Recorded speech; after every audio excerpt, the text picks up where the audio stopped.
All right, Wayne Bettis here, the founder of the Off the Tools podcast. I just want to introduce you to our brand new sponsor, directplumbing.supplies.com. It is founded by a former tradesman who has set up his own plumbing and heating merchants. He has an online shop, which is obviously at directplumbing.supplies.com, and he delivers across the UK. So sit back, relax, and enjoy the rest of the show.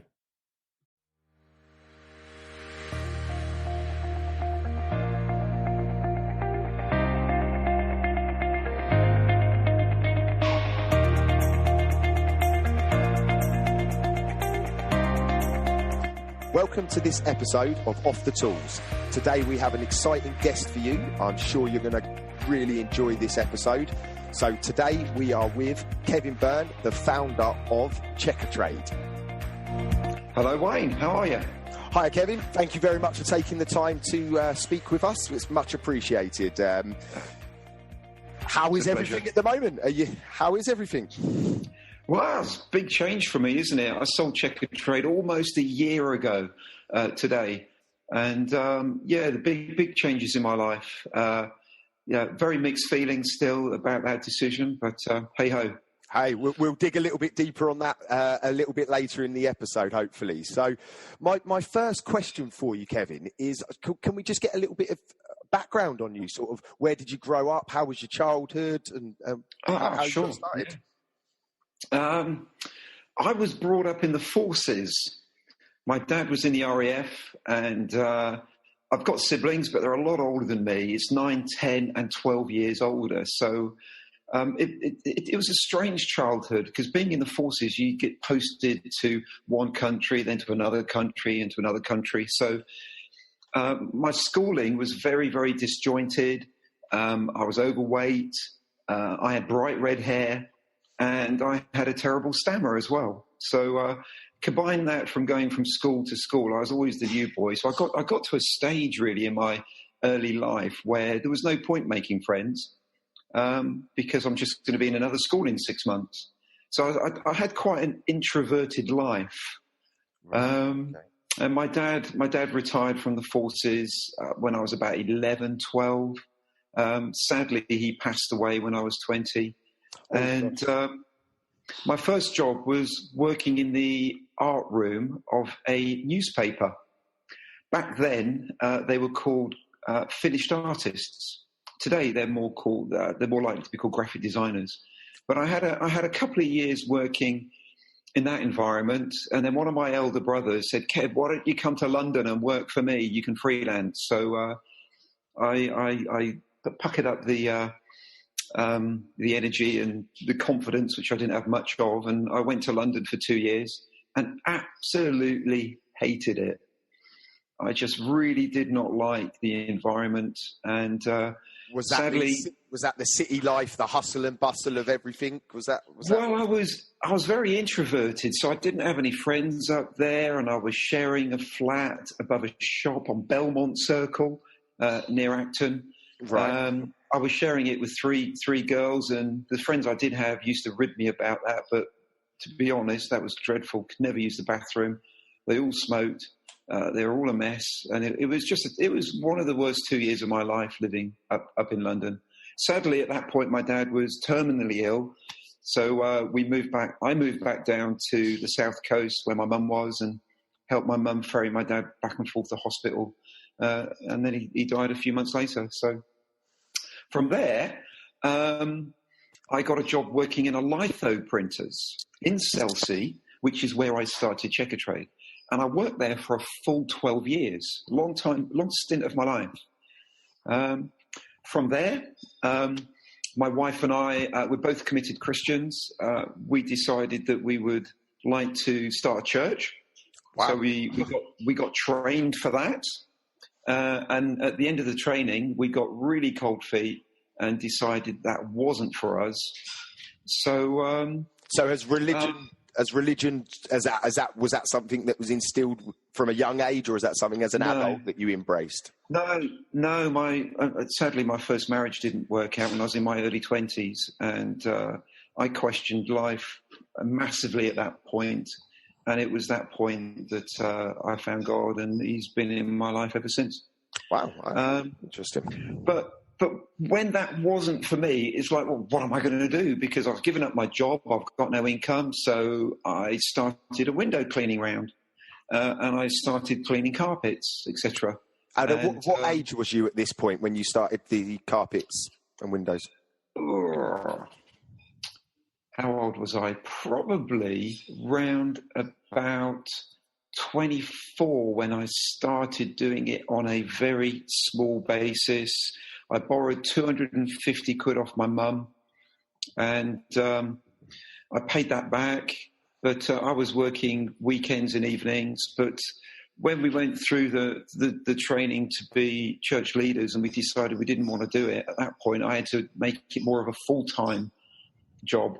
It never grew to anything great. It paid the bills. It was just me, one-man band.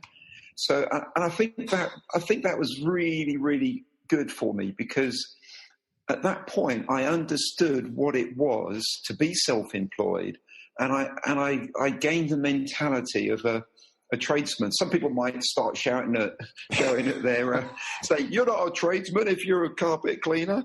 Okay, but it's still a service-based business, isn't it? Absolutely, it runs very parallel with the so-called big trades, doesn't it? Absolutely. And if you combine that to me working for a company for 12 years, I knew what it was to be an employee. Mm-hmm. I knew the good sides to it and the bad sides to it. And this is something that I say quite a lot to people. When I worked for that company in Chelsea, in that litho printers for 12 years, I used to look at my boss and I used to think, I'm building your dream, mate. Yeah. I'm building your dream. All I'm doing is treading water. I've got bills to pay. I've got kids to bring up, and I've got to have a second job to pay for it all. I'm building your dream. That didn't manifest in a negative way. I worked hard for him, but that was my opinion, and I think that was really, really important for me to understand that, because when I started Checkatrade and I started to employ people, I could associate to all these people and their feelings, and the fact that they were giving me a slice of their life. So building a business is all about looking after your staff massively. Anyway, I've probably jumped the gun a lot there, haven't I? That's no. Like I say, this is all just about a relaxed chat. So, whichever direction we end up going, sure, I'll pull it back to where I want to at some point. Yeah. So when you started that business, the formation, obviously, at what point did you start to have the idea, and where did the idea come from for what is now known as Checkatrade? If you could just sort of show us how that happened, please. If you could go back to when I started to clean carpets, I'm going, where do I get work from? I couldn't afford Yellow Pages. I couldn't afford Thompson's. I couldn't afford the local newspapers. But I did have a skill. And my skill was, I'm a paste-up artist, or a graphic designer as they're called now. So what I did was I approached 5 or 6 of people that I knew within the church I was going to. And I said, look, if we can all put some money into a pot, I will design a leaflet and I'll deliver them down my road. If you deliver them down your road and you deliver them down your road, and we'll see if it generates any work. That leaflet turned into a book. And I think now virtually every community has one of those A5 books that come through their doors with local advertising in it. I think I was probably one of the first in the UK to do that. Right. Like the local village magazine type. That's it. It has mostly adverts and then a few bits of what's going on in the around. Absolutely. 28 years ago, I started then. Wow. And but I didn't have the acumen and I didn't have the confidence in myself to take that any further. And before I knew it, people were copying it everywhere. So I lost that opportunity. But that particular book is still going today. I don't do it anymore. I gave it to someone that was helping me, but I called it the local business directory. Okay, yeah. But again, that got me used to now talking to tradesmen about their advertising and saying, look, do you want to go in my little blue book? Anyway, that never really changed for years and years and years. And now it's got to the point where I'm about 34 years of age. I'm still pretty much bouncing along the bottom of life. Mm-hmm. And a tornado goes through my hometown of Chelsea. Sorry, can I just... a tornado? A tornado, yeah, right. Pretty rare. I thought I misheard you there, but I thought a tornado. Right, okay. I just wanted to clarify that. So, okay. I think it was the 7th or 8th of January, 1998. And it touched down. It stayed on the ground for about 500 or 600 metres, and then it left. But what it did leave behind was £10 million worth of damage to properties. Wow. And that's really rare in the UK. So that was on the 9 o'clock news on the BBC, the 10 o'clock news on ITV. And over the coming days, white vans started to appear in Chelsea. And many people that were victims of the weather were now being victims of rogue trades. Oh, right. Okay. Many people, I think the insurance companies picked up on a lot of the extortionate amounts of money people were being charged to replace half a dozen tiles. But there were people that were generally ripped off. The classic one was this. You got holes in your roof and someone knocks on your door and they say, look, we're builders, we can help you, we can see you've got a hole in your roof, we know the fire brigade are helping some people, but we're putting ourselves out to help the local community as well. Would you like a tarpaulin up over that hole so you don't get water in? Oh, would you do that for me? Yeah, of course we will. So they'd put the tarpaulin up and then they'd spin them a line saying, well, we can come back and fix it. Obviously, the local builders merchants are being overrun and they're only going to take cash at the moment. And you've got about £600 worth of building materials there.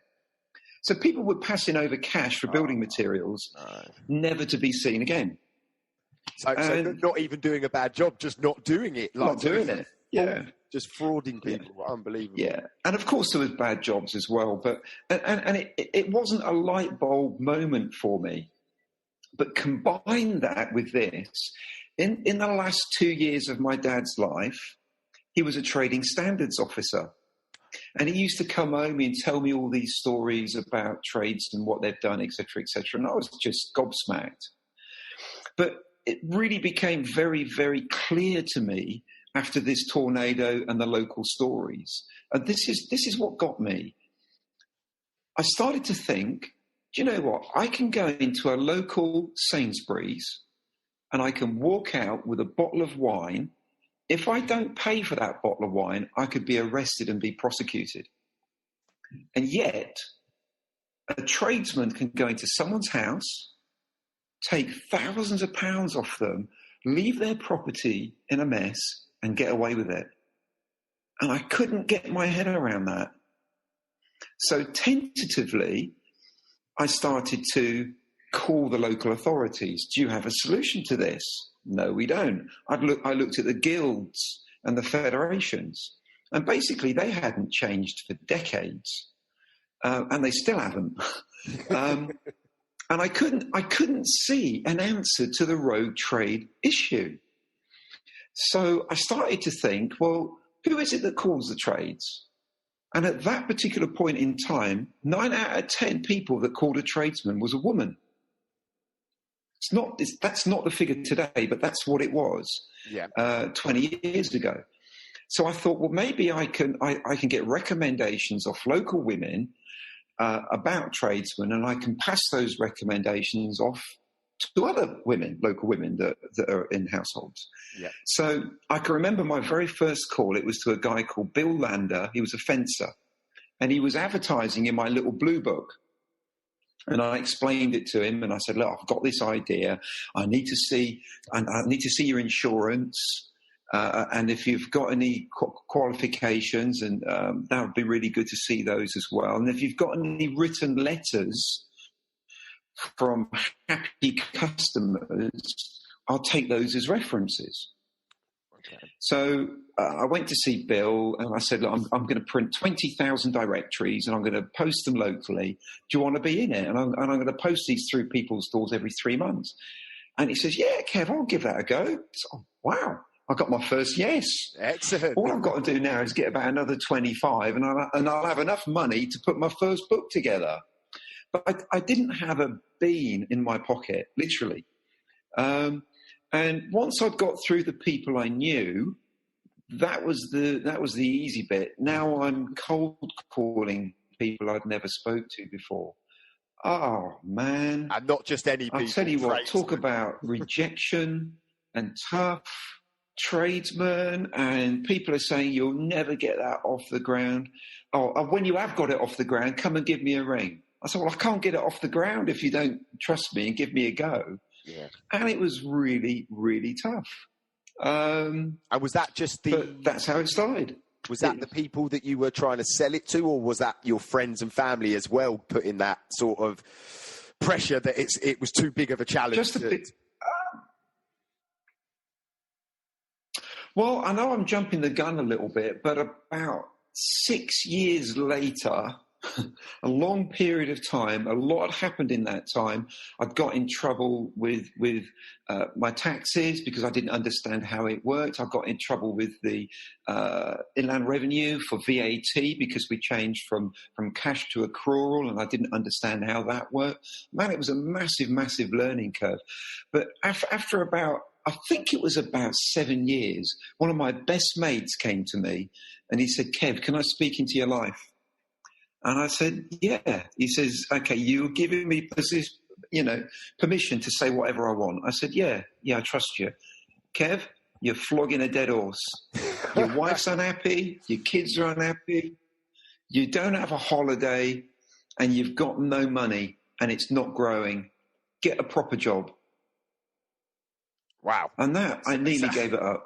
I can imagine that must have been quite a pivotal moment, because after a statement like that from someone close to you that you respect, that could have easily, you could have easily just closed it down, moved on, and become a normal job, as some people refer them to. So that took some balls then, didn't it, to sort of get past that? Well, it certainly made me sit up and think. It made me think I've either got to start addressing this differently, or I've got to give it up. Yeah. And I knew I had to do. I knew it was something that would work, but there was something inside of me that was pulling me back all the time. It was pulling me back, and what coincided with that was another friend of mine giving me a set of CDs. And this set of CDs was by an American guy called Bob Harrison, and it was called Awakening the Great Multitude Mind. And he said, Kev, do you want these? Because if you don't want to sling them, I picked these up at some conference. I was in America, and so I thought, I'll sling one in. So I swung one into the CD and started to listen to it. And this guy started to explain on how his beliefs as a Christian were holding him back as a businessman. And I thought, well, that's interesting. I wonder if my beliefs as a Christian is holding me back as a businessman. And he started to explain on these CDs that most Christians think you should be meek, mild and humble, bounce along the bottom and give all your money to the poor. You shouldn't have a 6-bedroom house and you shouldn't drive around in the Jag, because that's not right, is it? And I thought, do you know what? I think the same. And then he started to explain and go into some of the parables in the Word of God about how God actually wants you to be successful, but you don't see it unless someone points it out to you. Does that make sense? Yeah, no, I understand. All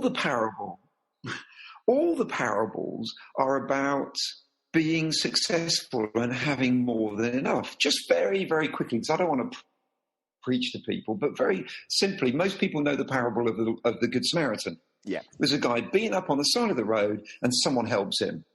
In real terms, today, if that happened today, this is what happened. He goes along, he picks him up, he takes him to the nearest Hilton hotel, he gets his wallet out and says, how much is it going to cost for this guy to be full board in your hotel for 3 days and nights? You're not going to have any change out of 1,500 quid. No. He took his wallet out and he gave the innkeeper the money. And he says, look, I'll be back in 3 days. If he still needs some rest, if he still needs some more time here, I'll give you some more money. And that's the story of the Good Samaritan. If that wasn't a wealthy guy with 1,500 quid in his back pocket, he couldn't have helped him. Well, and you know, I'll stop preaching at that point. Yeah. So I gradually started to understand what it truly meant to be a Christian. The God's on the sidelines going, come on, Kev, how big can you make this? How many old age pensioners can you save from being ripped off? Yeah. How much money can you actually make? How much good can you do in your life? And I started to get that mentality. And that's what took me from bouncing along the bottom to now being pulled back by my belief, to being absolutely pushed forward by my right thinking on what Christianity really is. So it sounded like it was really at that point that it started to take off. And would you say that once that revelation happened, it was clarity? You sort of, it cleared your mind. You knew this is what you had to do, and you'd sort of given yourself permission to do it. Finally, sort of, you were being held back. So, wow, absolutely. Yeah, that's very, very intriguing. I really like the way you put that. I've given myself permission. I like that. Yeah, that's true. That's spot on. So back to Checkatrade. So when it all started to kick off, when was that? What year did you start to think, oh, hang on here, this is doing what it was meant to do? I would say about 12 years ago. So what's that? 2006. 2005, 2006 was when I got these CDs, when I started to change the way I think. You know, everything is how you think. That's what I've begun and understand today. Everything is based on expectation. If you're expecting to have a holiday next year, Wayne, guess what? You'll be on the internet, you'll be researching it, you'll be saving it, you'll be planning it. But if I was to say to you, are you expecting to go to space next year? Guess what? You're not researching space. You're not researching spacesuits or the effect of weightlessness on your body. So when it comes to, are you expecting to be a national brand, or are you not expecting to be a national brand? So at that point, I expected to be a national brand. That sounds what I know it as the power of attraction. So what you're sort of putting out there is what's gonna come back. And yours is more religious, but it is. Just the revelation was religious, but moving forward, it's more about whatever you expect to happen. And I don't mean a hope or that would be nice one day or a pipe dream. I mean, if I'm expecting it to happen, my actions and my behaviors will flow to make it happen. If you're expecting a holiday, your actions and your behaviors will make it happen. Yeah. If you're not expecting a holiday, your actions and your behaviors won't be there. So if you want to change the direction of your life, if you want to change the direction of your business, to anyone that's listening, you've got to change your expectation. And you can only do that through what you look at and what you listen to. It's the only thing. So I just listened to as many CDs as I possibly could. I read as much as I possibly could on how to be successful. And I just started to expect it. It didn't come instantly. Yep. You know, I just kept repeating it. Do you know what I did? I went out and I'm working in a single room. I went out and I bought some big pictures of the UK maps. Yep. And I put them on all four walls of this room. And I wrote over the top of them, I'm going national. Did I believe it when I first looked at it? Absolutely not. But I'm saying it every day. Every time I lift my head up, I'm going national. And it was repetition. And over a period of months, I'm now starting to think, do you know what? I think I could. Then your actions and your behaviors flow to make it happen. Very simple stuff. Doesn't happen overnight, but it works. Yeah, and it's great to hear. So you hear these from all these big American influencers and things like this, but to hear this from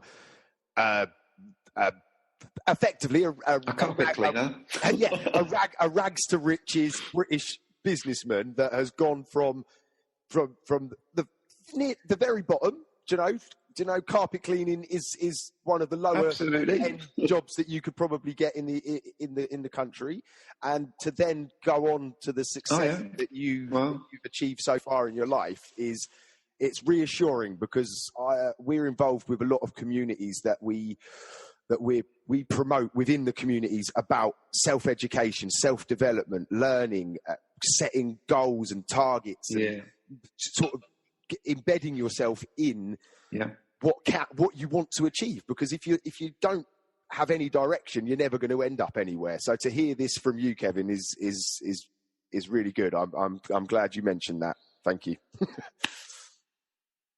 Good. So You're welcome, Wayne. So when Checkatrade, so if you reckon it was 2005, 2006, you were very early to the internet, fairly early, weren't you, for this type of thing? So as it started getting momentum, you've obviously, how did you manage with regards to finding staff, for example, managing the business? Because I can imagine you'd need some robust systems in place, because effectively your reputation was on the line every time a tradesman went out under your banner of Checkatrade. So could you touch on how you sort of developed that side of things? Yeah, that's really interesting, because my initial viewpoint on Checkatrade was not necessarily finding the best of the best trades. Okay. It was more of the feeling at the beginning was more about, this is all the information I have on a trade, good or bad. Now you can make your decision from the information I'm supplying you, whether you want to use them or not. Yeah. But it didn't develop into that. It developed into a kite mark. It developed into, well, I'm a member of Checkatrade, and therefore you can use me because, I'm a member of Checkatrade. It was like, oh, flipping heck. I've got people on board that are not necessarily rogues, but they're not people I would want in my own home. I'm going to have to really start upping up the vetting.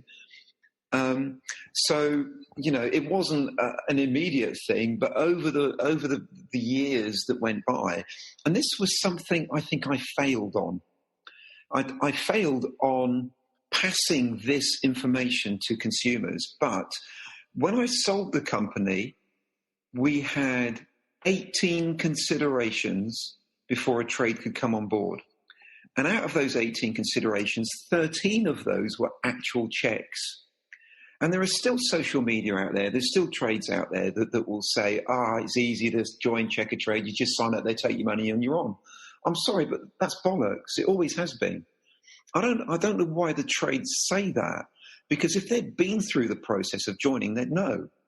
The amount of people that we didn't allow to sign up, the amount of people that we kicked off and they tried to get back on through their brother or through a mate, that ended up before I left the business is quite a big part of what we were doing. The investigational side about taking trades on board and being secure that they were good guys was huge to us.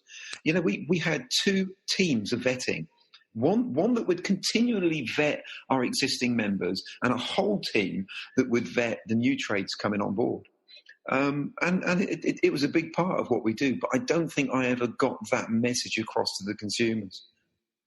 Yeah, well, Maybe I did, but I don't think I did. I was a member, and out of a lot of review sites that I was a part of, you were definitely the most strict. You made me jump through some hoops to finally get myself on there. So I can definitely agree with you 100% that unless there's other ones out there that I don't know about, the ones that I do know about, Checkatrade certainly was the hardest one to make sure that you got on, definitely. So I commend you for that. Cool. Because there are some out there that don't do half the checks that you guys do. So well done for that. Moving There's on. a lot out there now. We'll take you on just because you're a Checkatrade member, which is pretty frustrating. What they use that as the benchmark. Well, I don't know whether you. Yeah, that's their vetting. If you remember a Checkatrade, you're all right, and that's a bit underhand, I think. But there you go. Yeah, well, yeah, it's more like you were the trade body then, rather than the than anything else, wasn't it? Yeah. So moving on, things are going really well, obviously. At what point did it start to become a possibility that you may sell some of the business? Was this always the plan, or did this just get so big that the opportunity was there? It was never a plan to sell the business. It was always a quest almost. You know, I don't think it's going to happen now. And I used to joke about it quite a lot, but it was always a case that I wanted to be Sir Kev one day. Right. And I'm only going to achieve that. I'm only going to achieve that if I've got the best trades on board and I do a fantastic job and I'm saving the consumer hundreds of millions a year. But I had a couple of business partners. Okay. I had my brother Tony, and I had another business partner called Richard, and they owned 20% each, and I owned 60%. And was that from the outset? Was that? They're quite a bit older than me. That was when I started Vetted Limited trading as Checkatrade. Okay, cool. Which the original business was called Scout, then it went to Scouted Out, then it was Scouted Out Directories, then it was a trade register, then it became Checkatrade. Right. Gotcha. That's another story. But they were quite a bit older than me. And whenever we did have the odd meeting, which wasn't very often, it started to come up. Kev, is there a retirement plan here? And to me, it was like, well, I'm 10 years younger than you guys, and I don't really want to retire. But I was approached about 4 years ago by a national brand, and they approached me saying, we would like to partner with you. And I'm thinking, wow, there's a national brand that wants to partner with me. So we had a few meetings, and then they chucked something in saying, well, if we're going to partner with you, could we take a small slice of the company? So I thought, well, I don't want to sell, but maybe this is an opportunity for my brother or Richard to bow out if they wanted to. There was no animosity there at all. It was just a matter of that they wanted to retire. So I approached them, and they said, yeah, Kev, that'd be excellent if we can. So basically, each meeting we had with this company, it went from like 5% to 10 to 20 to 40. And I said, look, if it's any more than 40, it's no good because I don't want to sell my shares. And then they wanted to buy the whole lot. And I said, look, I've told you, I'm not interested in selling my shares. They said, well, Kev, with our brand behind you, you could achieve what your goal is, which is to be a national brand solving the road trade problem a lot quicker. Do you agree? I thought about it long and hard, and I came to the conclusion that I agreed with them. Everybody would know this brand, and everybody would trust this brand. They would. They'd trust it. So I said, okay. And I'm walking away with a good amount of money, and my brother is, and Richard is, and everyone's happy. And I'm thinking, well, everyone can trust this brand. So we started to sit around the table, and I'm disclosing everything to them. Right. And then I keep saying, well, where's the legal documents coming? Oh, yeah, they're coming, Kev, they're coming. Another couple of weeks go by, another couple of meetings. The legal documents come in. And when I finally got them, it was, this is not what we agreed. So, and it was like, I've said no. I said no to this 6 months ago. So they said, well, if you can't agree that, then Kevin, it's all over. Within 2 weeks, they had a website up and running, copying my business exactly. And that business is in place today. And I phoned up the CEO. Yeah. I phoned up the CEO, and this is what he said to me: if you utter one word of what has happened, I will bury you with barristers. Oh, and that was like, God. what? And so What? they basically just used you. Couldn't believe it. If they couldn't get the deal they wanted, they were just going to rip you off effectively. So Yeah. a victim of a rope that's why trade. I'm very careful not to mention the name. Yeah. Yeah, well, that's understandable. But what that did was it painted a picture that the company had some worth. And this is where I went wrong, because I regret selling Checkatrade.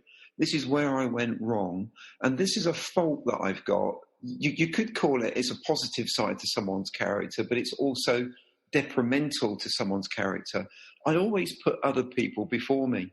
I just do. But what that now meant is my brother's really upset because he was able to retire. Not so much Richard. Richard was very much, well, hey ho, Kev, this has happened. Yeah, I understand the reason why. But my brother was pretty upset. So I'm thinking, well, if it's worth that, I need to continue down this avenue. Yeah. And I approached a professional who buys and sells companies, and we put an investment portfolio together, and not a portfolio, they call it an investment deck.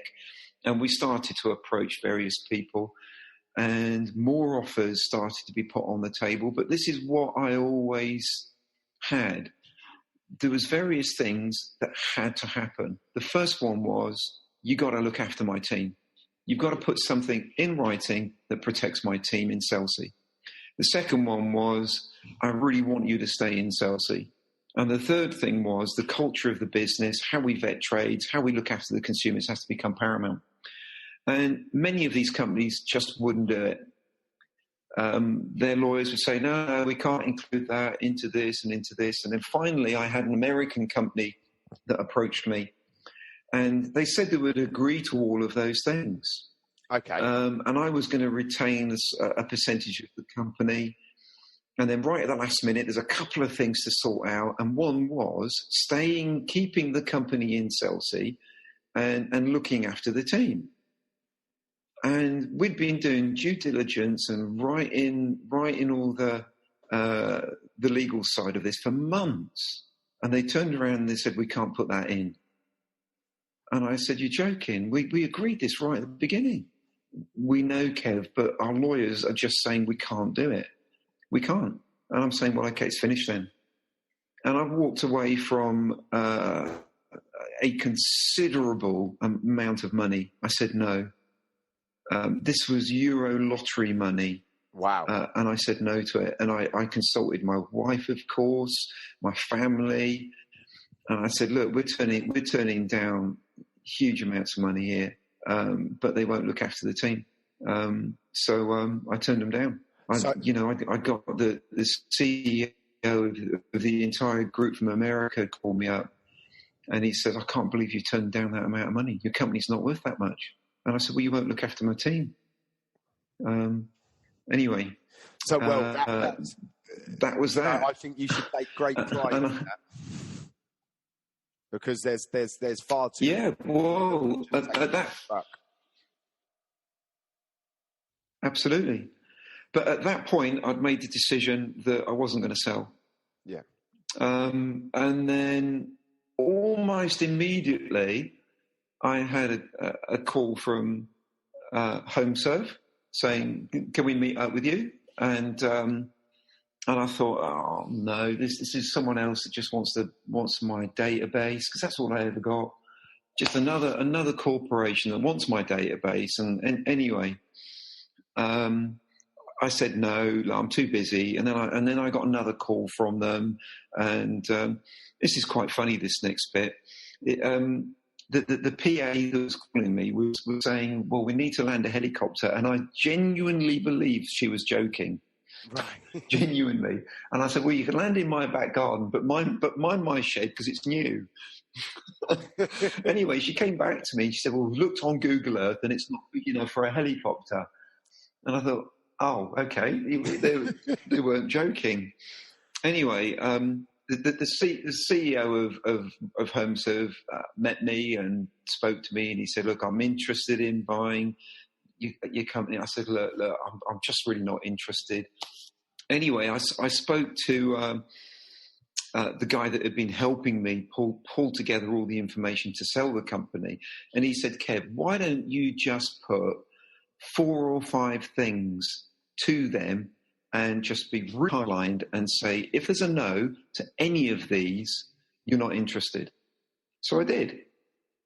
And I basically, I can't remember what they all were, but it was like, I don't want to sell all the company straight away. I'll only sell a 35% with an option to sell another percentage, which would leave you with 75%, and I'll keep 25%.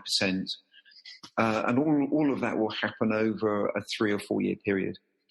You got to stay in Chelsea. You got to look after my team. I want a 5-year lease on the buildings, and there was heaps of other stuff. And they just said yes, yes, yes, yes.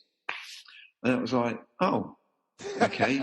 And I said, as long as we can do this really quickly, because I've been going through due diligence and this stuff now for 2-3 years, and I'm just knackered of it.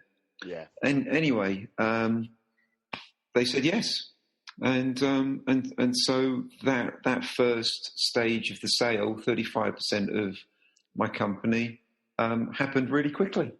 And was that 35%? Did you get your brother his exit that he wanted with that, or did you all 3 of you lose us a little bit each of the current?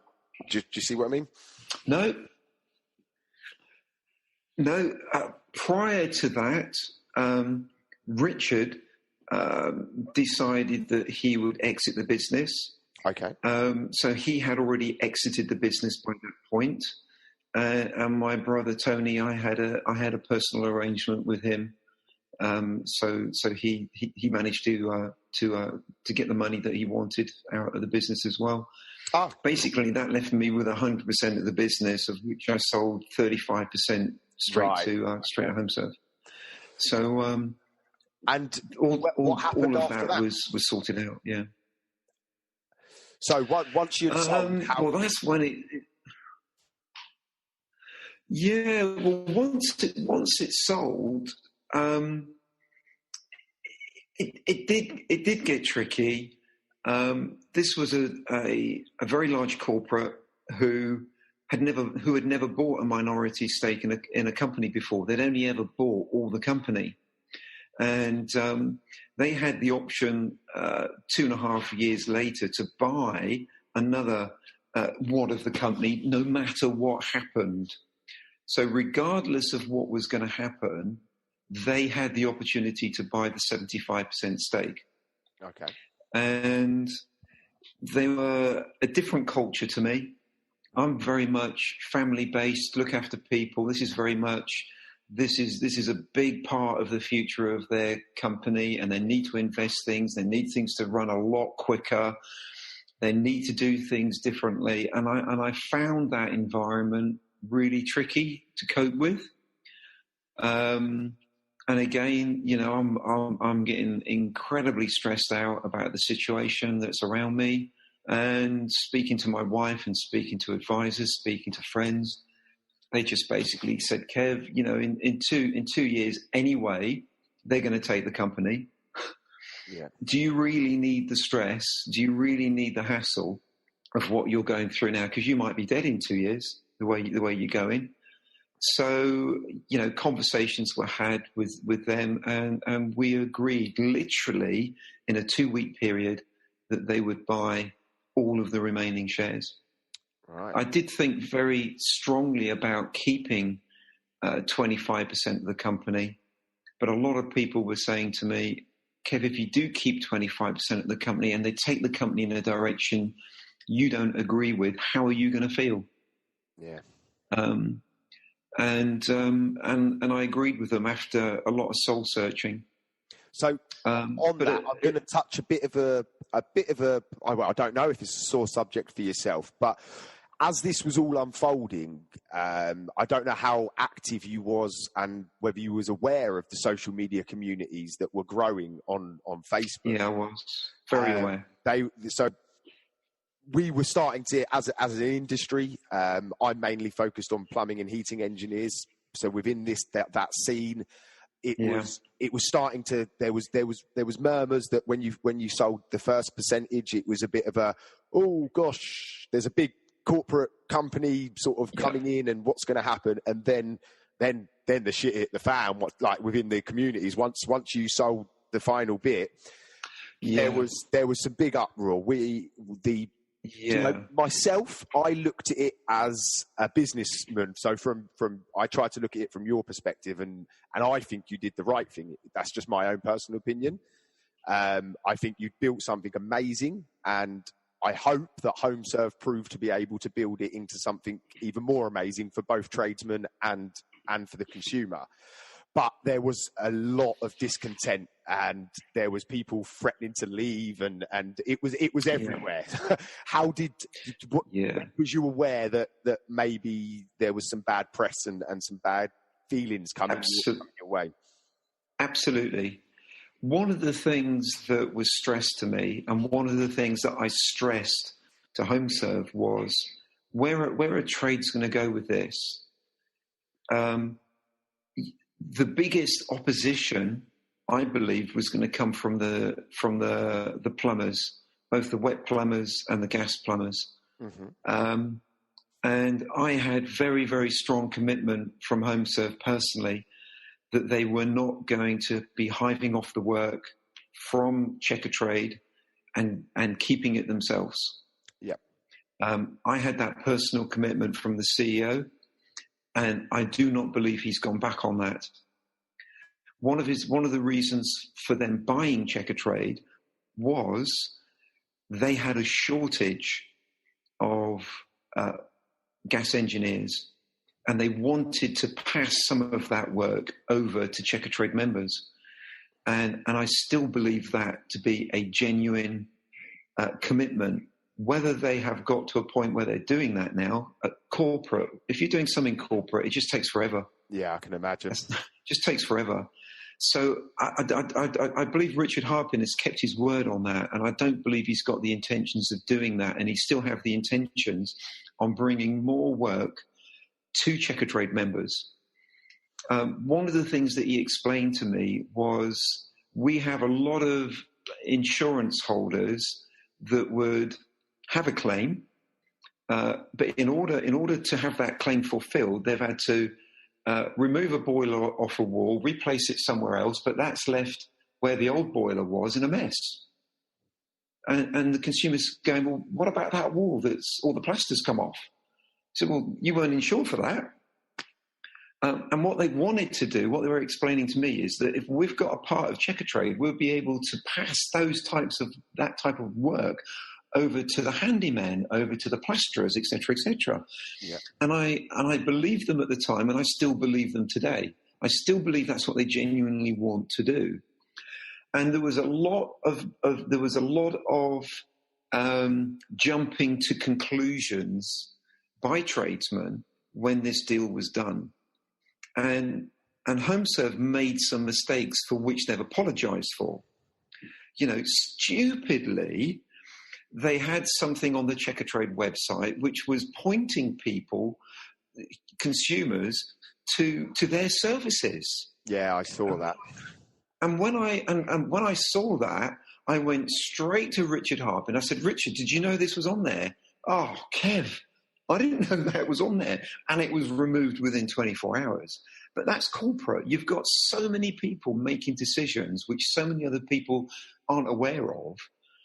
And I understand that. There was things happening in Checkatrade that when I found out they were happening, it was like, why is that happening?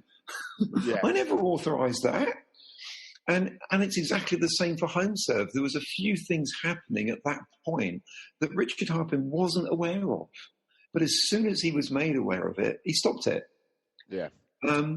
So they have made some mistakes, and they've admitted it. And do I think they're still making mistakes? Yes, I do. but they own it now. They can take it in whatever direction they want. I think a lot of it was a bit of bad timing as well, because as an industry, we're seeing some big moves from some big worldwide companies that look like they're going to be attacking the home services market in the UK. So yeah. I think it wasn't, my personal opinion on it, it wasn't just your decision to sell that was the catalyst for the discontent. I think it was the threats from Amazon, John Lewis, Google, all of these big companies that are going to be stepping into the arena. I think it was just that mix. And obviously from HomeServe's point of view, Checkatrade, it's the perfect entry for them to counteract that as well, isn't it? So, And I understood. Sorry, I'll rephrase that. I thought I had a really good handle on all those international companies and the effect they could have. And here's Kev employing 320 people. There are 8.5 million households using my services every year, and there's close to 30,000 trades that are feeding their kids and paying their mortgages based on my business. Yeah. And all I've got in the bank is 1 month's wages. Wow. That's all I've got in the bank. And my daughters didn't want to take the company on. Dad, why would we want to take that company on when you're working 16 hours a day for 20 years? Mm. Why would we want to do that? So even though you had this huge success, you as in you built this beast of a business, financially you still wasn't I had a mortgage like everyone else. Right. I had a mortgage like everyone else. I wasn't destitute, but and I was. I mean, I'll tell you, I've got nothing to hide. I'm a really open book. I was taking £80,000 out of the company a year in wages, and that's for someone that's employing 300 people. Yeah, well, in context, that's tiny, isn't it? So there was more than that. I would always try and make about between £100,000 and £250,000 a year in the company. And from that, I would take about £100,000 in dividends. Right, yeah.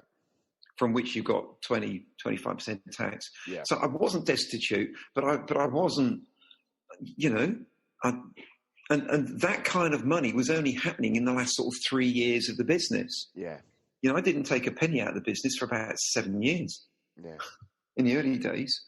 So I wasn't destitute, but I still had a mortgage. Yeah, that's interesting to know, because from the outside, I think people just presume because of the size of the business that you plough it. Yeah, I plough it all back in for years. Apart from the last 3 or 4 years, there were people that I employed that were earning more money than I was in the company.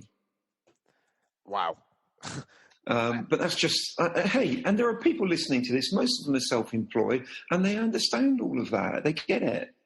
That's just the way it was, but that's all I had. I had a month's wages to pay my team in the bank, and the weight of the responsibility that was upon me just felt immense. But this is what I should have done, Wayne, and I didn't do it. This is what I should have done. I should have gone to if I wanted to take some money off the table, if I wanted to get some money into the company to take some of the responsibility away, I should have gone to all of the members. Oh, don't say it. And I should have said, do you want to share in this? Yeah. That's what I should have done. In hindsight, that would have been an amazing move, wouldn't it? But hey ho, we live and learn. You can only do with what you know at the time, can't you? You can look back all you like, but what's done is done. And I think that's what the industry needs today. They need a cooperative. It needs someone who's not going to do this for money. Yeah. It needs someone who's going to come to the marketplace and go, trades make the decisions on voting. You can't join this unless other trades nominate you. Yeah. And everybody agrees to check other people's work on occasion. Everybody agrees that if you're called periodically to help out, you would help out in some aspect of the business. and it needs to be owned. It needs to be voted on and run by trades, for trades. That's what the UK needs. You know, I listen to quite a few people about all the threats that are coming, like British Gas brought Local Heroes. And they had a massive marketing budget. You don't hear about it now, do you? No. I haven't seen them advertised for a long time. You get worried about Amazon. And, you know, and we went to see some of these big companies in America many years ago. And at Amazon, what they've got in America, and they've had it for a long time, is that if you buy a washing machine through Amazon, you know, they'll supply the person that can install it for you. And you can understand that type of thing could work in the UK. Yeah. But I cannot see Amazon supplying someone in the UK that's going to replace all their boiling system or an extension. I just can't see it happening. I can see Facebook having something purely based on their immense gamification, their immense social media, and the way people are already connected immensely within that. How that would really look and work out, I'm not sure. But what I do know is this.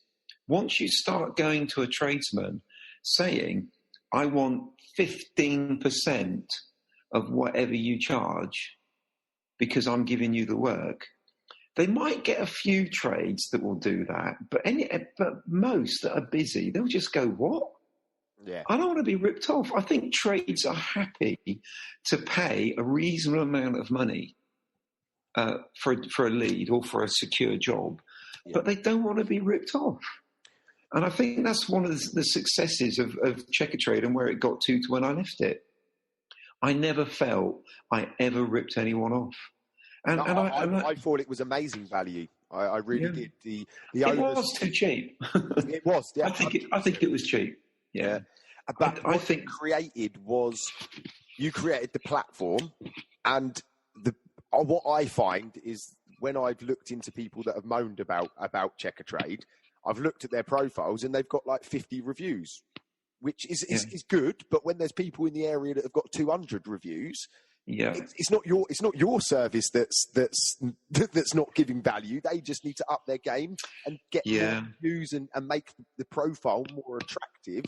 Because absolutely, you know, that was just my take on it. I really felt that you took a lot of flack and what you provided for such a long time at such a low rate.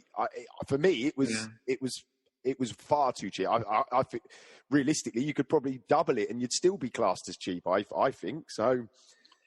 I don't know whether doubling would have been the right thing, but certainly another 100 to 200 quid on the cost would have enabled me to have increased the marketing quite a bit. But the marketing that we did, you know, was so productive. Yeah. You know, when I left, I was spending about 4.5 million. But that 4.5 million was generating approximately £3 billion worth of work for the trades. Wow. It was just immense. And my marketing team consisted of 3 to 4 people. That's all it was. And it was predominantly me. It was my right arm lady who was called Bridget. Sadly, she passed away last year, cancer. And there was a lady called Karen, and there was one other lady in the team for a while. But it was just 3 or 4 of us doing this, just using common sense. Yeah. But it's so refreshing to hear that, because again, as tradesmen, we sort of look up at these big companies and think, oh, one day, you know, I'll have this idea, we'll be able to do something. And you just presume it's out of your reach. It's all these higher educated geniuses working and running these companies. So to hear that it was just a few guys around a table making deals was brilliant. No, this was always hand to mouth. Save every penny, get as much as you possibly could out of everything that you could. Really make sure you're bringing value to the tradesman. Yeah. You know, I was really, really conscious that but tradesmen were entrusting me with their hard-earned cash to make their phones ring. Yeah. And that never left me. It was always with me. And people that worked for me, I always used to look at them and think, they're giving me a slice of their life to work for me. Yeah. And I've got to look after them. That's such a good analogy to it, because they are. How many hours a week are people at work compared to everything else in life? It's the majority of the time, isn't it? Next to sleep, obviously. And a lot of them were treading water the same way I was when I was their age, working for someone else, thinking I'm building this guy's dream. So, appreciating people and looking after them in employment was huge to me. Yeah, definitely. And we rarely lost a member of the team. Rarely. That's a great achievement in itself, isn't it? It shows that you created something that had the culture that you wanted it to have, and you built it. So hats off to you. We've been on the phone for an hour now, so I think we're going to have to start wrapping this up. I do want to get a couple more questions in if you've got the time. Is that okay? Fire away. So what are you doing now? What's your plans? Are you got your yacht booked and you're off, or are you active in business? Are you looking for new opportunities? I haven't got a yacht. Yeah. I haven't bought another car. I had a Beamer, and I've still got the same one. Yeah. I've bought some properties, so I've built a small property portfolio. I'm looking at starting another business called Arc Pathway. In fact, I've started it, and this is all to do with really identifying and helping children between the age of 5 with their educational and social behaviour. That's a really, really interesting business, which I'm really excited about. This is going to have a big impact on helping infants in schools, etc. Wow. I'm heavily involved in charitable commitments. Before I sold the company, I gifted a percentage of the company to a foundation, a charitable foundation, and we're building a hostel in Bangladesh for street kids. We now completely finance 4 schools in Bangladesh. Wow. 650 kids are being educated. They're the first people in their entire ancestry which have had an education. What's that going to do to those communities? It's going to transform it, isn't it? Yeah. So, our local hospice, I've donated 300,000 to a build project, and I'm getting more involved in those types of things. So, yeah, I'm really enjoying it. But my life as a whole, I still wake up to the same beautiful wife. Yeah. I still have this. Yeah, I still have the same daughters that love me and hate me just as much as they ever did. I still go to the same church. I still go to the same pubs. I don't think I've changed at all. That's again is a sentiment to what comes across as such a nice, honest, integral. You've got values built into you, and I can feel them coming through the audio waves, because I can just sense. I blame my mum for that. Yeah. Right. So I think the only last question I have, which is just a bit of a theme from the podcast, is if you had to describe yourself as a type of, are you a businessman? Are you an entrepreneur? Are you a philanthropist? I can't even say it. Yeah. In the day, what would you describe yourself as? I certainly wouldn't say I'm a businessman. Okay. In that true sense, entrepreneur, absolutely. It took me a long time to understand what an entrepreneur was, and I was always saying, "No, I'm not an entrepreneur. I've just got an idea and trying to make it work. I'm just building this business. I'm just Kev." I do a lot of philanthropic stuff now. So I'm very charitable minded. I am an entrepreneur. I'm now an investor. I'm investing. I've invested probably in 5 or 6 businesses. ARC pathway is a big thing. Will I ever get back into something like Checkatrade again? That's a big question. I've obviously, and it's quite right that this is the case, I can't consult, I can't work in this industry for a period of time. Yeah. But that time will come to an end in about 18 months. So maybe I'll start something again. I don't know. We'll see. Yeah, excellent. And We'll see. just with regards to ARC Pathway, is there anywhere we can check that out? Is there a Facebook? Is there a website that people can go and have a look and check out what this is that you're building? Right now, there isn't. Okay. We're piloting this with 4 nurseries. So these are for kids between the age of 2 and 4. Okay. And just very quickly, it identifies issues across 7 different elements of a child's well-being, education, and social behaviours. Okay. And then once those things are identified, it will give the teacher or the parent very, very clear, accurate, qualified instructions on how to bring that child up to speed. Okay, wow. And there's nothing else out there like it. So what we're doing at the moment is we're piloting this with 4 nurseries, 2 in the UK and 2 abroad. We're going to analyse the results, tweak things. Obviously, we're going to have to tweak things with the reaction that we get from these nurseries. And then probably round about January or February, we'll take the beta site into a live site. It will be called arcpathway.com. And we'll start promoting that. I'm very, very intrigued with this. I've got 4 children, but 2 of my children are between 2 and 4. Perfect. So I can see with the angle on this. I can see why it's important. My 4-year-old son, he suffers with speech. So having some methodology behind identifying these things early and stuff would, absolutely. I can see. Well, I stammered from the age of 4 to 12. I had speech therapy for all those years, 8 years. Yeah. I fell down a monsoon drain and knocked my head. And when I came around, I couldn't speak. Really? Oh my gosh! Yeah. Wow. Yeah. My son he's catching up. He's getting there. But the last 2 years, we've had. Well, I think it's been a year of speech therapy. And he's slowly getting there, and I'm hoping that he can get up to speed before the school kids really pick up on it, because I can imagine socially it can make things very difficult. Absolutely. Well, we're building a committee of people, because it's all very well having this site run by Kev. Well, what does Kev know about education?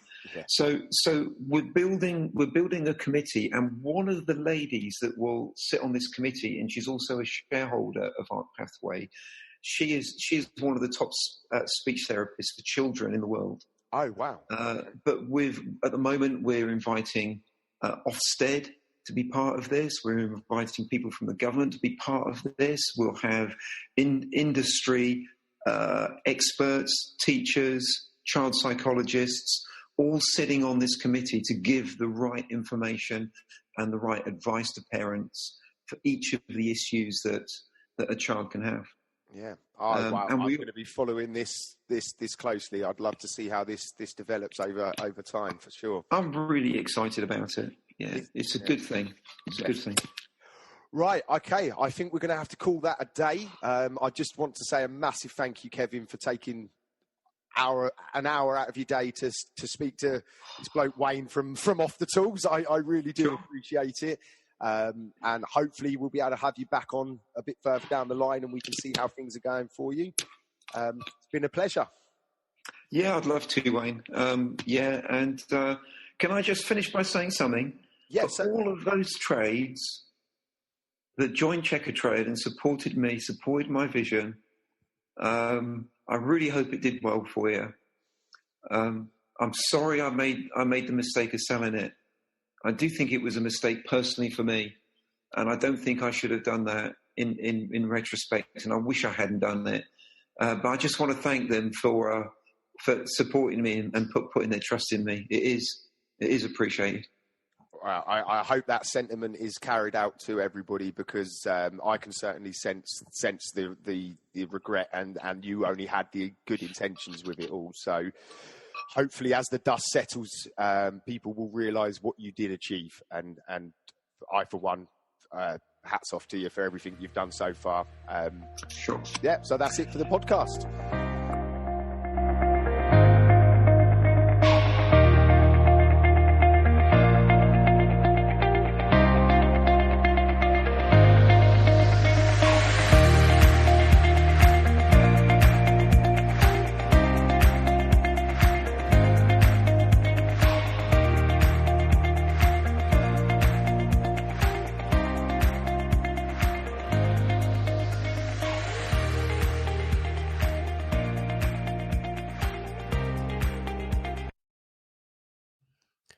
I really hope you enjoyed the show. I just wanted to pull it out there for anyone listening that I offer business coaching, but also life coaching.